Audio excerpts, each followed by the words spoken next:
a espada na mão. A batalha já vai começar. Deus disse a Josué: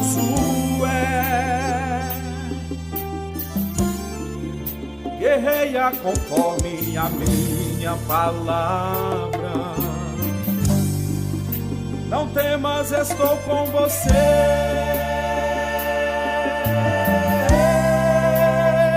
Como fui com Moisés, ser muito corajoso e valente. Seja zeloso e prudente.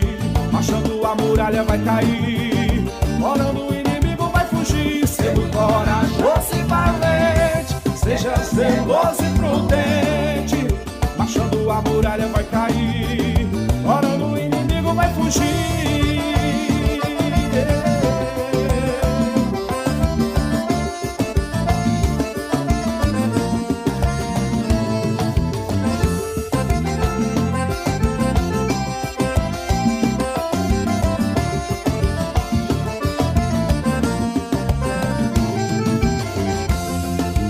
Põe a espada na mão. A batalha já vai começar. Deus disse a Josué: guerreia conforme a minha palavra. Não temas, estou com você.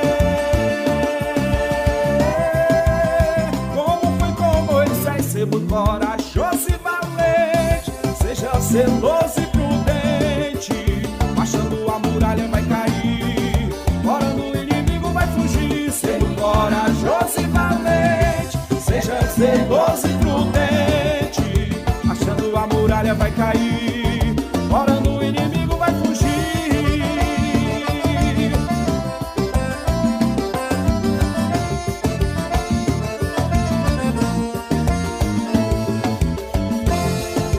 Põe a espada na mão, a espada na mão e toda a armadura de Deus.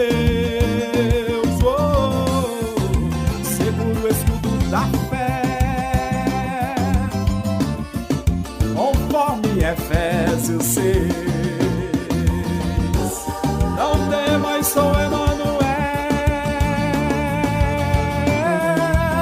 Avante, ó povo meu, coloque um joelho no chão, clamando em oração. A batalha Jesus Cristo já venceu.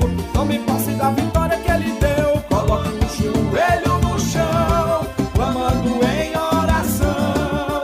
A batalha Jesus Cristo já venceu. Tome posse da vitória que Ele deu. Sendo corajoso e valente. Seja zeloso e prudente. Marchando a muralha vai cair. Orando o inimigo vai fugir. Sendo corajoso e valente. Seja zeloso e prudente.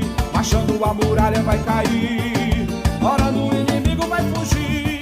A batalha Jesus Cristo já venceu. Tome posse da vitória que Ele deu. A batalha Jesus Cristo já venceu. E a vitória é do povo de Deus.